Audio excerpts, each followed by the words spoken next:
Zoomlion RK 504. Další traktor a pomocník na našem hospodářství.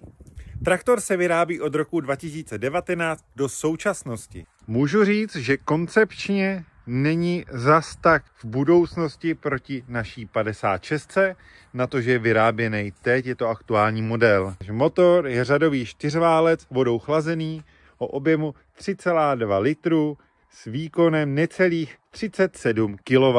Točivý moment traktoru je 198 Nm při 16 otáčkách.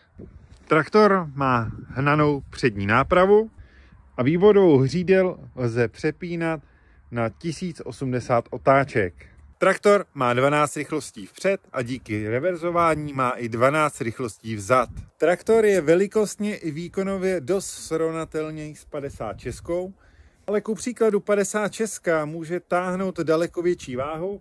Ten traktor má 3 tuny bržděný a 1500 nebržděný. A kdybyste chtěli udělat přímý srovnání dvou traktorů, který úplně nelze srovnávat, naší 56 a Zoomlionu, napište mi to dolů do komentáře a dejte k tomuhle videu like, ať vím, že vás to zajímá.